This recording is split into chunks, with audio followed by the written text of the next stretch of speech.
À l'heure où nous consommons plus de ressources que la nature ne peut en régénérer, il est bon de se rappeler que nos anciens savaient exploiter l'énergie naturelle de l'eau et du vent. Moulin de Saint-Pancras à Buisse, Moulin Lothier, Moulin Barthès, Moulin de Salza à Montjoie, de nombreux moulins à eau jalonnent les cours d'eau. Éoliennes et moulins à vent étaient aussi nombreux et nombreux.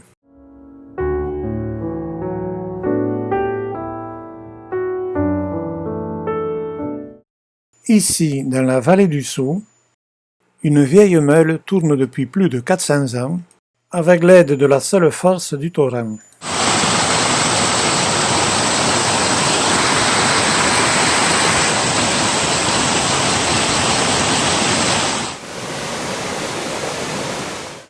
Un temps à l'arrêt, c'est en ce jour, 27 juin, fête des moulins, que Philippe et Olga inaugurent la remise en route du moulin de la Buade.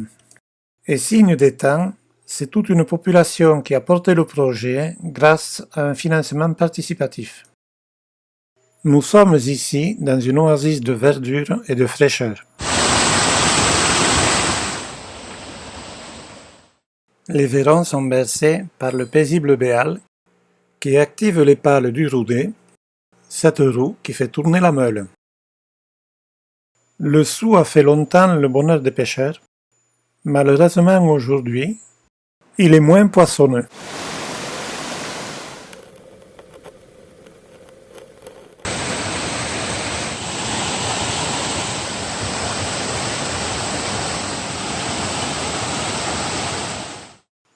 Les amoureux des moulins ressentent ici la présence des anciens. Jean-Marc Besnier a participé à la rénovation du moulin de la Buade. Bonjour, donc je m'appelle Jean-Marc Besnier, j'habite en Ardèche, j'habite dans la région d'Aubenas, je suis menuisier à moulageur, donc je rénove des moulins un petit peu partout en France. Et là j'ai travaillé sur le moulin de la Buade avec Philippe et Olga Cachia en vue de le remettre en route. Et que signifie rénover un moulin? Alors ça dépend, je vais refaire ça peut être des roues, donc une roue à plat qu'on appelle un roudet ou un rodet selon les régions. Ça peut être une roue verticale. Jusqu'à maintenant, j'ai refait essentiellement des roues à auget par en dessus, voilà, de 4 à 6 mètres de diamètre, pour produire de l'énergie, pour pouvoir arriver à refaire tourner les meules. Et quels outils pour ce métier rare?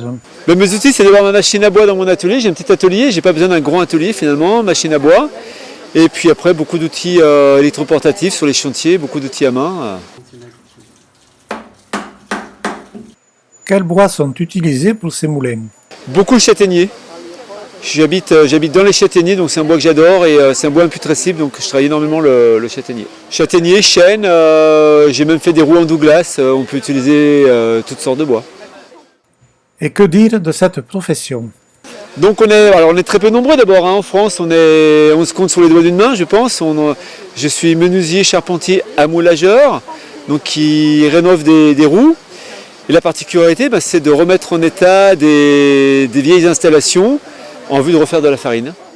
Et quelle est la difficulté de ce métier? C'est de la patience d'abord, c'est prendre le temps. C'est-à-dire qu'aujourd'hui on court après le temps, l'argent, tout doit être fait vite fait, bien fait de préférence.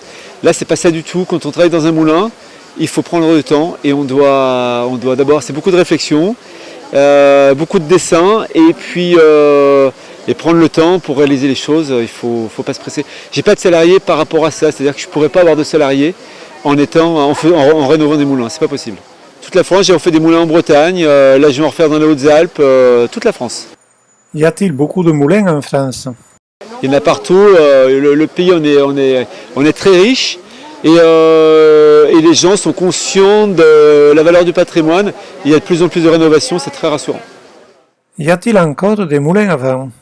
Alors j'ai jamais refait de moulin à vent, j'aimerais bien, ce serait amusant de refaire un moulin à vent. Jusqu'à maintenant c'est que des moulins à eau, avec soit des roues à plat, soit des roues verticales. Et à propos du moulin de la Buade? Alors le moulin de la Buade il est quand même assez extraordinaire, Ce que je disais à Philippe et Olga, c'est que d'abord ils ont un beau débit d'eau, ils ont un droit d'eau qui leur permet de tourner, ce qui est quand même assez exceptionnel aujourd'hui, ils ont un fondé en titre. Il y a de la puissance, Et même moi j'étais étonné d'une remise en route aussi rapide. Je leur avais dit qu'il fallait peut-être effectuer des contrôles, des réglages et qu'elle allait durer un peu. Il n'a pas du tout en fait. Il y a eu une journée de réglage qui était un petit peu technique. Et puis quand on a mis en route, on s'est aperçu qu'il n'y avait aucune novelisation. L'arbre était quand même relativement bien conservé. Et ça a fonctionné du premier coup. C'était une chance inouïe et franchement une joie énorme. Une joie énorme. On avait presque la larme à l'œil tous les deux. Hein. C'était beau. Hein. C'est très vivant. C'est génial. Voilà. C'était exactement. Vous vous rendez compte, depuis 1660 et quelques, il y a eu des générations derrière nous là. Et là, c'est une belle reconnaissance envers ces ancêtres là qui ont mis un très bel outil en place. C'est très émouvant de passer derrière des gens comme ça et c'était une énorme récompense de le remettre en route après toute cette histoire quoi. Voilà, d'arriver, c'est une grosse responsabilité d'arriver maintenant aujourd'hui en 2020 après autant de générations de meuniers passés à entretenir et rénover ce moulin. Et c'était très émouvant aujourd'hui, moi, à ma place, de le remettre en route.